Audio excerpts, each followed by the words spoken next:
Weather there, everybody. Brazinator here, and I'm going to be giving a little review here on some of my thoughts for The Dark Knight Rises. Yes, arise, Mr. Batman, for the real Batman must please stand up and be present and accounted for. Now, before I go into this, I just want to say that my thoughts and condolences go out to all those who were unfortunately affected by the horrific tragedy experienced in that theater in Aurora, Colorado, which has been all over the news lately. And I just want to tell everybody that this should in no way be associated with the movie, the people who made and contributed to it, Batman, Batmans, comic book fans, or Hollywood. It should only be associated with the fact that it was just one asshole with a gun who had the sick mindset of taking many innocent lives. Thank you very much. Anywho, onwards!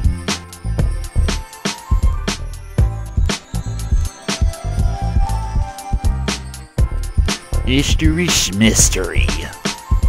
As many of you diehard Bat fans, moviegoers, or informed members of society might know, this is the final movie in Christopher Kick-Ass Nolan's trilogy of Batman films, or the Dark Knight trilogy if you prefer to call it that, or whatever you want to call it. I don't give a schlong slapping shit. Some of the characters make their return from the previous two Batman films, like of course Christian Bale as Batman, Michael Caine as Alfred Pennyworth, Gary Oldman as James or Jim Gordon, and Morgan Freeman as Lucius Fox. Then we have a new cast of characters thrown into the mix like Anne Hathaway, Selena Kyle, or Catwoman if you so fancy, Joseph Gordon-Levitt as John Blake, Tom Hardy as Bane, who had an uber hard time believing was actually him, Tom Hardy I mean, and Marion Cotillard, don't know if I pronounced that right, as Miranda Tate. And if you've seen the movie Inception, which I would describe as an absolute mindfuck within a mindfuck within a mindfuck of a film, you might notice a few familiar faces in here like the last three I just mentioned. Mr. Nolan seems to love these people, but for good reason of course, as I believe they are all pretty talented actors in my honest to God opinion. You and your friends better batten down the hatches. Anally cis and some marry. I'm not going to go into any spoilers or anything, not just because it's a brand spanking new film, but also because I just plain wouldn't want to spoil it for anybody who hasn't seen the film and has at least a sliver of interest in it and is willing to lay down some dough to go and see it. What I can say though is that, if you watch the previous two Batman films, you will all too readily notice some similarities and themes to them with this one. The themes of fear and terror and corruption, just to name a few. Hell, it even makes references to some real-life events throughout, just like the previous two. And of course, just like them, these themes are weaved intriguingly well into the film itself, as to give them a sense of subtlety without being too overt. I'm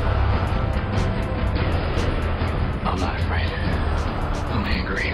To generally describe the plot, after the chaos ensued by Heath Ledger's Joker in the previous Batman film The Dark Knight, and the successful attempts by the Batman and Gordon and his noble yet relatively incompetent group of crime fighters to bring the sinister clown to justice, Gotham has become somewhat of a safe haven for peace and harmony, insert rather lengthy inhaled gasp here, to all those who inhabit it, despite the loss of its white knight Harvey Two-Face Dent. 8 years later, the film's 90% main villain Bane and his band of baddies arrive on the scene and are out to terrorize the poor innocent people of Gotham, as if the city hasn't suffered enough terrorism in the past already, and ultimately destroy it. Gotham's reckoning. Of course, what kind of film would it be if there wasn't any heroic resistance to such a diabolical scheme?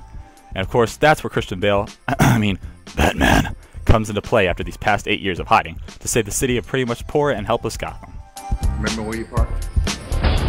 Cinema!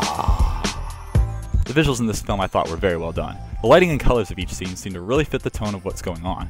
You have the party scene between Christian Bale's Bruce Wayne and Anne Hathaway's Selena Kyle that add a sense of life and vibrancy to it all. Then you have the scenes with Bane running the show that are rather gray and dark that add a sense of coldness and negativity to the chaos.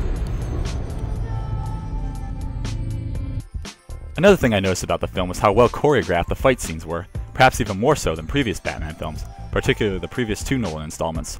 The movement and flow of the characters throughout each punch and kick and whatnot I thought was unequivocally badass.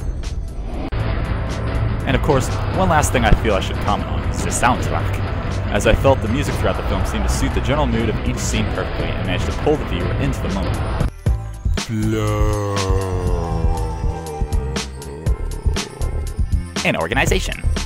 I thought the pacing of the film was rather slow at times and took a little extra effort on my part to stay engaged in the experience, but as the film progressed, I found myself being increasingly more dragged into it. The way some scenes transitioned into one another, with the general moods of each, I felt didn't quite work well at times, but still managed to present a cohesive experience overall. Also, the script writing, as a tad cheesy as it was at times, was superbly done with many a memorable line and awesome dialogue between each character.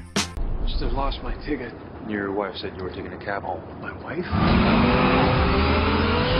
Don't worry, Master Wayne. Takes a little time to get back in the swing of things. Hammer of Judgment! Despite perhaps the almost impossibly high standard set by its predecessor, The Dark Knight, The Dark Knight Rises is a cinematic experience that still manages to deliver on an epic scale, and IMO proves to be a worthy follow-up, conclusion, and overall entry into the Nolan year's Batman trilogy.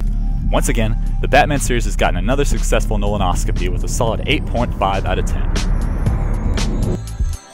Thank you all for watching, and you've just been Baraginated. Oh, and like the Batman, take a flight out of crime.